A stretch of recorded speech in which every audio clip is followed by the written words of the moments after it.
नमस्ते, मी स्मिता. नारळी पौर्णिमा म्हटलं की आपण करतो त्या नारळाच्या वड्या किंवा नारळाचे लाडू. आज आपण इथे करणार आहोत अगदी मऊ लुसलुशीत अशी नारळाची पोळी.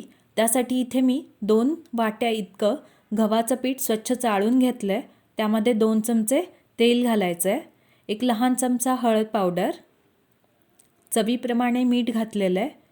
इथे टीप म्हणजे हे जे काही पीठ आहे ते भिजवत असताना आपण जे तेल घातलेलं आहे ते व्यवस्थित सर्व लावून घ्यायचं आहे पिठाला, म्हणजे पोळी अगदी मऊ होते. आता याच्यामध्ये थोडं थोडं करून पाणी घालून ज्याप्रमाणे आपण पुरणपोळीसाठी पीठ भिजवतो अगदी तसंच मऊ असं पीठ भिजवून घेतलेलं आहे. पीठ भिजवून झालं, यामध्ये पुन्हा 2 चमचे तेल घातलेलं आहे आणि तेलामध्ये आपल्याला अगदी व्यवस्थित असं हे पीठ दाबून पुन्हा छान असं मळून घ्यायचं आहे. कणिक भिजण्यासाठी 10 ते 15 मिनिटं साईडला ठेवून घेतलेली आहे.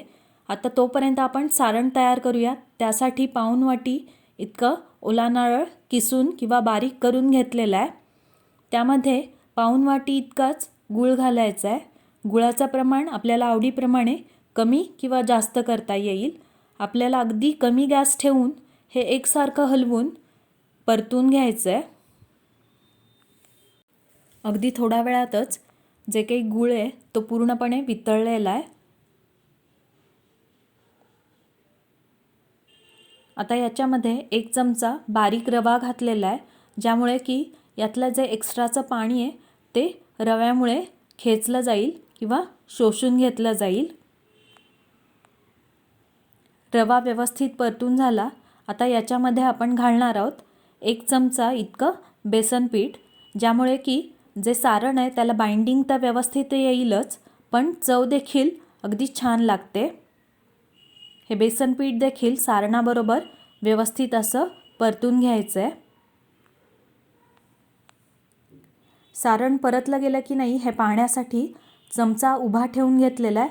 अगदी व्यवस्थित उभा राहतो इथपर्यंतच आपल्याला हे सारण परतून घ्यायचं आहे. सारण अगदी व्यवस्थित थंड झालं.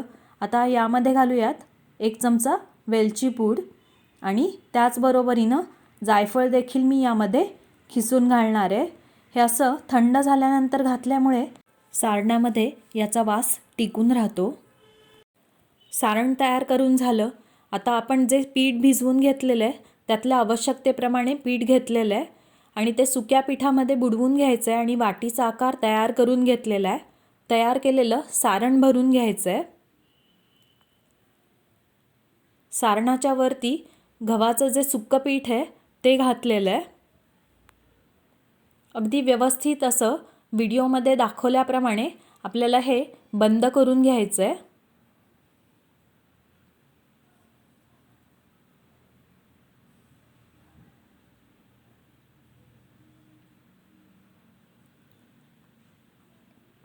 सुक्कं पीठ लावून घेतलेलं आहे आणि अगदी हलक्या हाताने आपल्याला जसं पुरणपोळी लाटतो त्याप्रमाणेच साईडनी व्यवस्थित असं लाटून घ्यायचं आहे.